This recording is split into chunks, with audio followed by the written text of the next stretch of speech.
Hello. It's very nice to see you all again.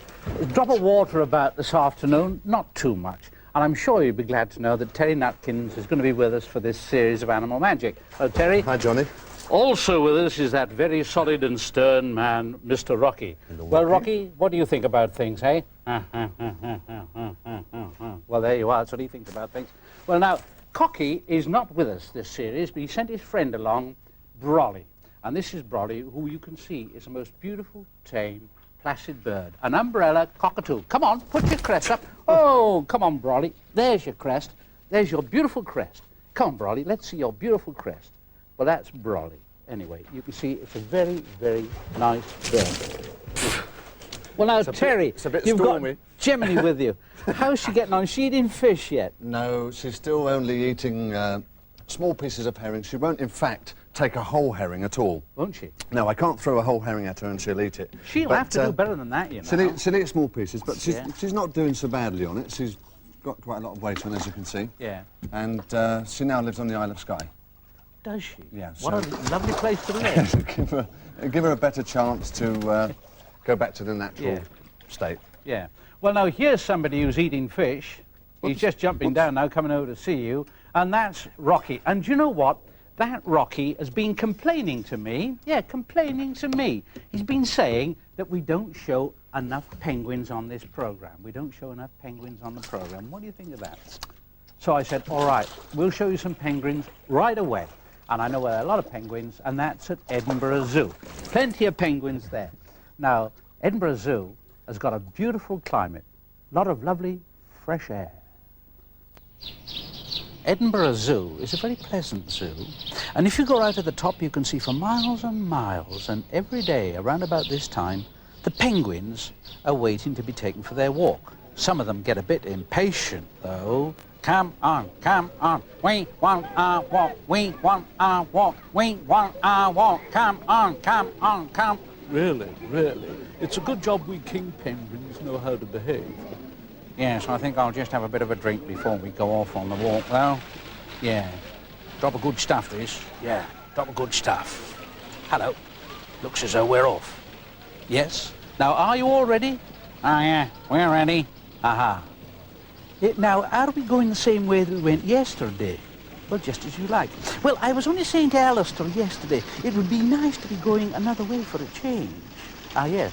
Well, where is Alistair? Alistair? Just coming.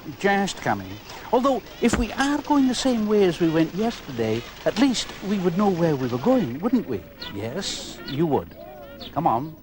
There's lots of boys and girls here today to see you. Now, isn't that nice? Well, yes, it is. Now, we've got to go this way, haven't we? Well, yes. Our hands are rather tired, aren't they? Yes, they are tired. Come on, this way. Well, of course, the other advantage of going the same way as yesterday is that it does give one a sense of security, doesn't it? Well, yes, it does. You see, if you do have that sense of security, then you have nothing whatever to worry about, do you? Oh, no, that's right. That's right. On the other hand, one does have that niggling little worry that it'd be nice to be going a different way, perhaps. Yes, well, you'd better watch out. There's a car coming. Look out. Ah, zebra crossing. Now, this is very off-putting. You see, we've never met a motor car before, here. It's a zebra crossing, all right. You're all right. Oh, well, that may be, but as I said to Alistair yesterday, I'm never really happy until we get onto that little bridge.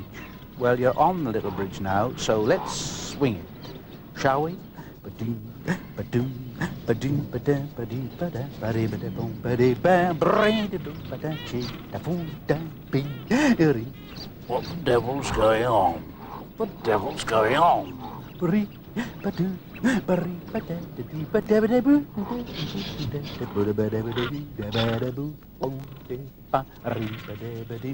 Never had such guys on in all my life. Do you think that's the way to behave, do you? Well, I don't know. Well, I do. We can't have people swinging it around here, you know. I mean, you've got to behave a bit decently, haven't you? Yes. Well, ask George over there. what? Oh. Well, perhaps you could do it a bit quieter. Well, I think we could do it a bit quieter.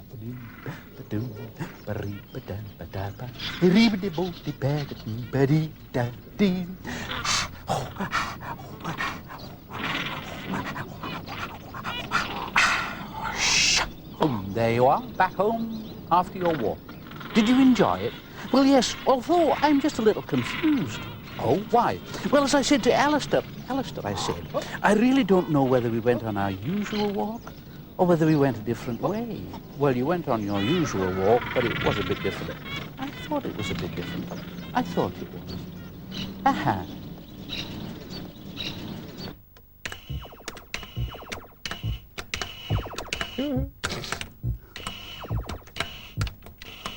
Oh, this is good.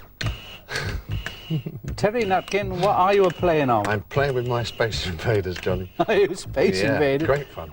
You're getting invaded, are you? Yep, and it doesn't help with you keep talking to me. Doesn't it? No, You've got to concentrate. I've got to concentrate, otherwise I'm going to get blown up. How are you getting on? Well, it's not so bad, but I'm winning. You sure? Yep. Now that we're done. You got blown up then, didn't you? I've got blown up, that's me dead now. Yeah, your reactions weren't quite quick enough, Terry. No. You know, it's a bit like the animal world in a way, Space Invaders. You see, in the animal world, there's always somebody after somebody, and if you're being chased, you've got to be very quick to get away.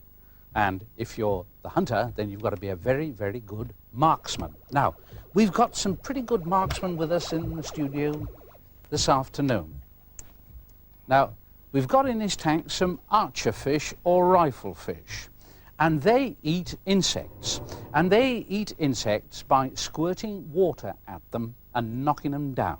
It's quite simple. They suck in water through their gills. They've got a groove in the roof of the mouth, the top of the roof of the mouth. Then they just compress the tongue up to the mouth and they shoot out a jet of water and knock insects from the overhanging vegetation. And they can aim as high as 6 feet, which is not a bad shot, really. 6 feet. Well, now, we want to show you how they do this, if we can. And just to illustrate it, we've got a bit of a stunt here.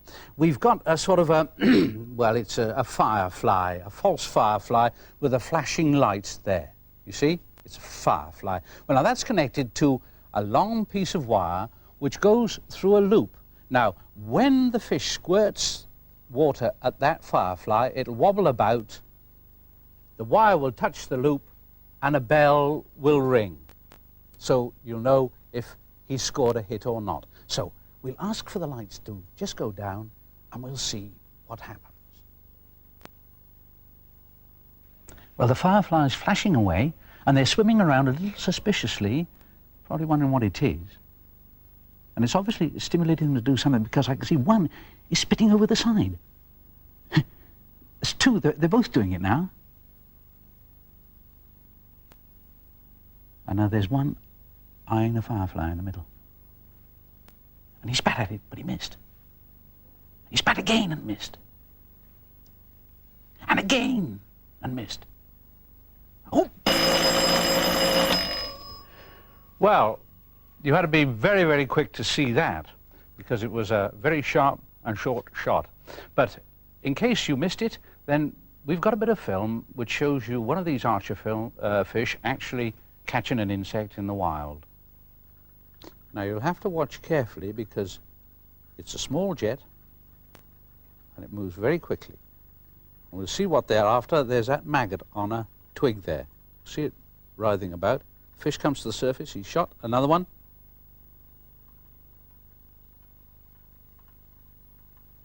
Watch carefully. There's another jet. 3 or 4, and he's down. On top of the water, and goodbye. Well, we've seen a couple of spitters, and now I'd like to show you a well-known chucker. And this little one chucks sand, little grains of sand, and is probably one of the smallest animals we've ever had on Animal Magic. I'll just put him down here where you can see him. There you are. There he is. Impressive, isn't he? Look, there's my finger beside him. So he's very, very tiny, and he is called an ant lion. An ant lion. Now, This little insect is in its larval state. That means that before very long, it's going to change. And when it changes, it will change into something like a very beautiful dragonfly. But in the meantime, of course, it's got to feed itself. And now it has a very, very cunning way of feeding itself because it feeds on little insects. Well, now what it does in the sand, it digs a hole, a little crater, about 3 inches in diameter and about 2 inches deep, just like that. And then the cunning little fellow, I'll put him in, he just goes down to the bottom of this crater, and there he buries himself in the sand. Well, it's probably a bit strange for him at the moment, but he is burying and he's gone in. Well, now, the next step is this. He waits, with just his eyes sticking out and his claws, he waits for an indication there's somebody about. Well, he's buried himself in the sand. Now, I'm going to try and imitate the action of a little ant walking across the crater there and disturb some sand, and we'll see if he throws some sand at the little ant. Here we are. Here, he's there somewhere. There's the sand. Well, he's obviously a little strange to this, and he's not... Oh, yes, you saw him flick then just a little bit, but he's obviously a little strange to these circumstances. Well, now, we've got a film of what they do in the wild, and you'll be able to see fairly clearly here how this clever little chap hides himself in the sand and then waits and waits until an ant comes along. Well, there he is. Now he's burying himself in the sand. Diggity, diggity, diggity, diggity, diggity. There he is. He's in. Just his eyes and his claws sticking out. There. Now, just waits. And along comes an ant, unsuspecting, doesn't know there's anything about, nothing waiting. He disturbs the sand, and there you can see the sand being thrown at him by the little ant lion. More sand thrown at him, and it carries him down right to the claws of the ant lion. And that's the end of him.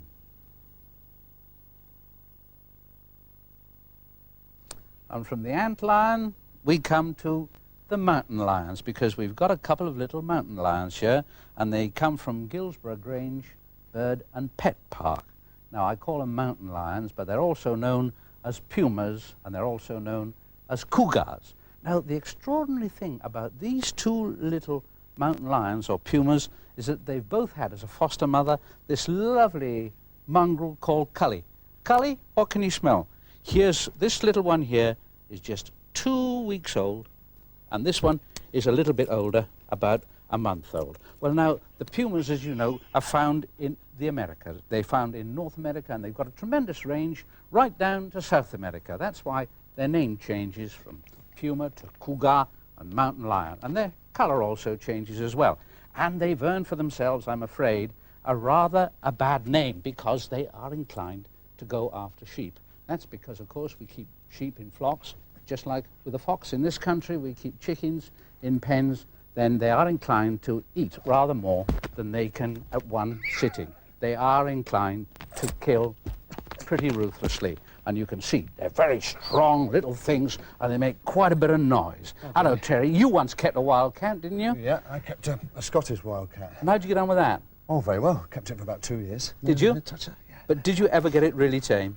No, not really. It's very difficult to get them fully tamed. Yeah. Could you stroke it? Just. You just stroke it, from a yeah. distance, sort of like that. Yeah, because they're a load of tin tacks, really, aren't they? That's right. When they get going. That's right.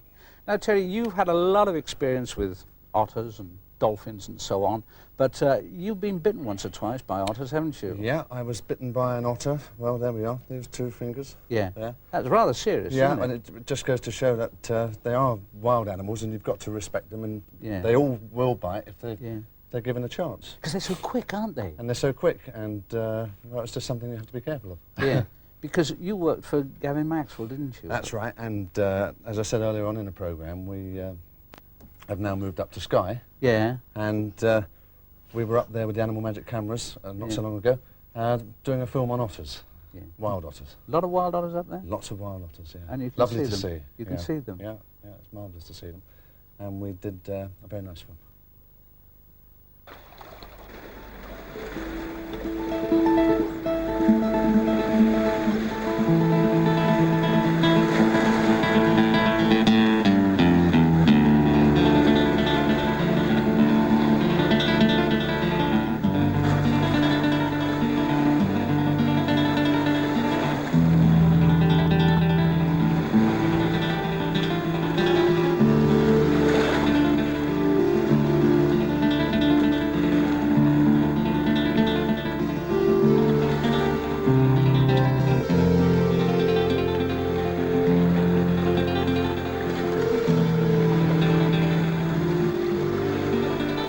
Well, my association with otters goes back a long time. In fact, some 20 years ago, when I used to live in this area, this lovely area, and I worked for someone called Gavin Maxwell, who wrote the book Ring of Bright Water. And I knew those very otters. This is Gavin Maxwell. The first otter to live with him at his home cabin in Sphena was Midge, who featured in Ring of Bright Water, the book that was to make Midge world famous. After Midge came Edel. She was a Nigerian otter. Then came Teko. She was my particular animal, and as a young lad I looked after her, fed her, took her for walks and played with her at every spare moment. And after Teko, there was Mossy and Mundy, who came from the Isle of Skye. Well, Mossy and Mundy went back to the wild, and hopefully we're going to find some of their offspring, because over the last few days I've been looking for wild otters along this coastline, and in fact I've seen 2 or 3 otters during the evening. So what I'm going to do is go along the coast and go to the exact place where I've seen these otters and where I think they're living as a family, and see if we can find them.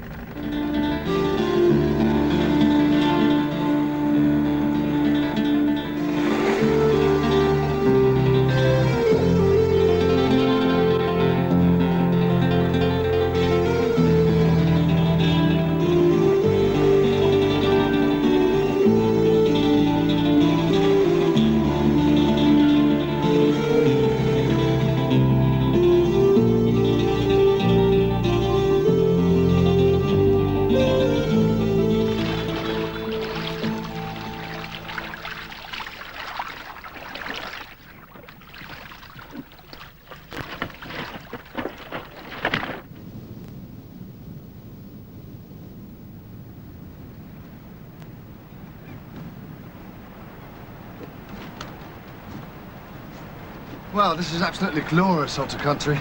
Lots of big boulders, lots of foliage everywhere. And in fact, a wonderful place for an otter to live because they like to get away quickly if they have to, and they can come out of this cave here and go straight down into the sea. So what we'll do is have a look inside and see if there's anything in there or has been in there.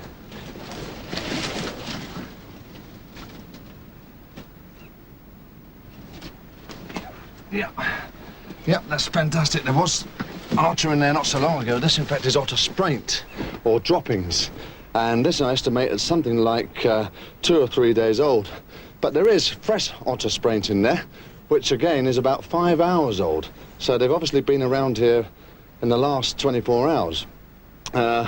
It may be the family of otters that I was talking about earlier, or a lone dog otter. They have a range along the coastline of about 4 miles.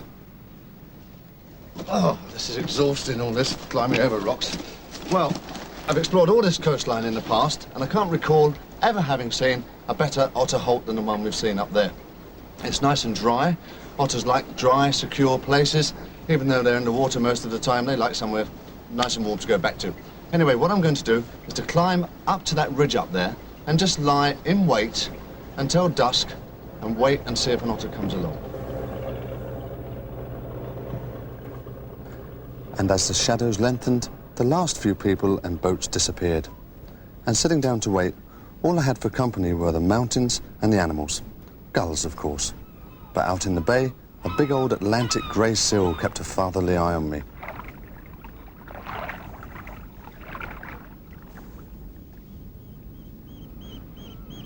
It was about 10:30 when I saw the otter.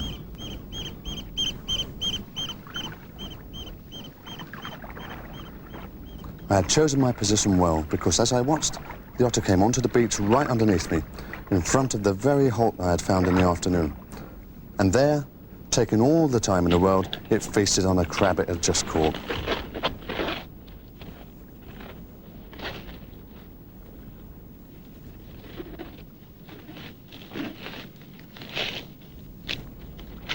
The animal was literally just a few yards away. I could even hear it crunching the crab's shell.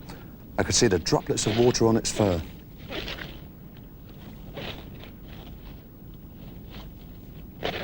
A really beautiful sight, and one I felt privileged to even see, even though I'd watched wild otters many times before.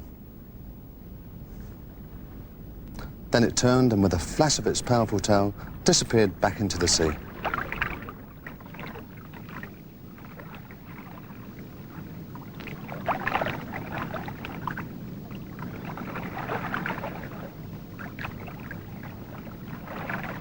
Well, I've never seen an otter in the wild, and I don't suppose you have you?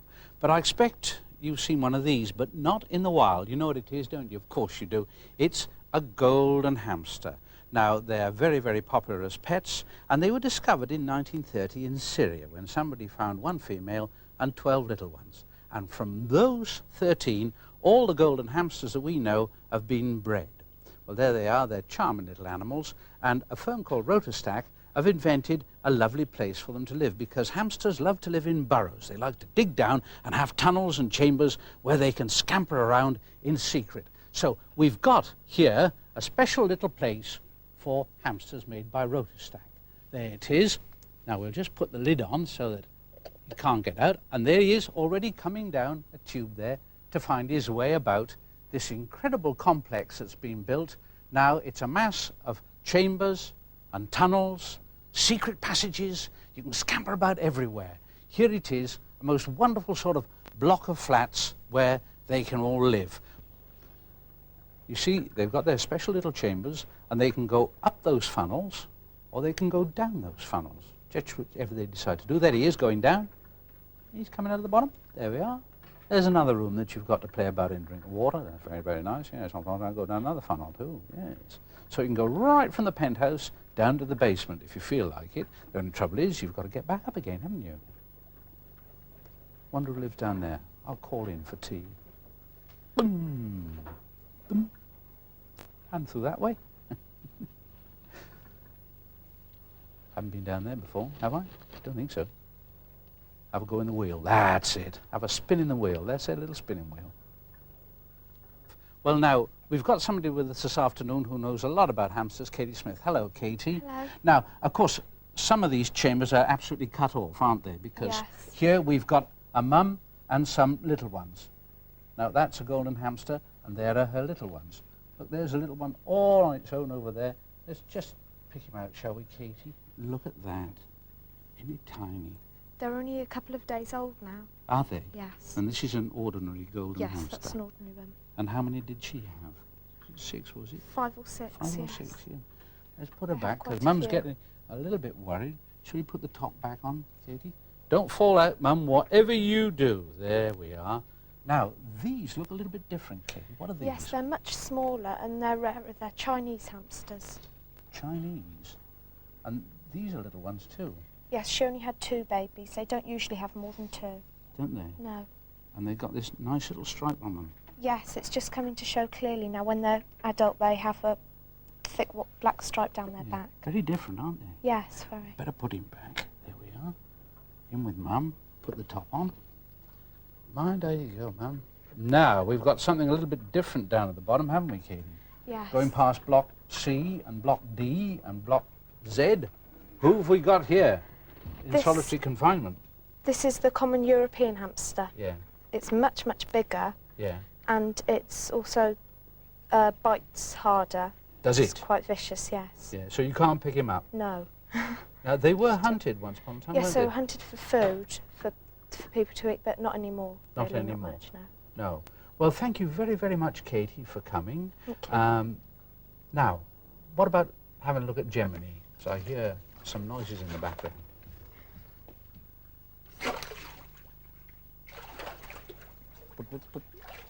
Well, there's one thing about hamsters, Terry. They're not as wet as sea lions, are they? No, they're not. I don't think I've seen as many hamsters.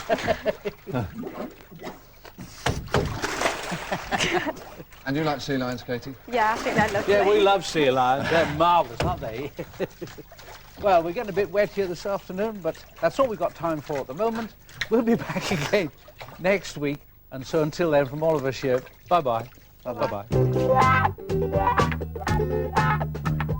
After the break here on UK Gold, Willie Rushton reads the story of Winnie the Pooh, Jack and Ori. Next.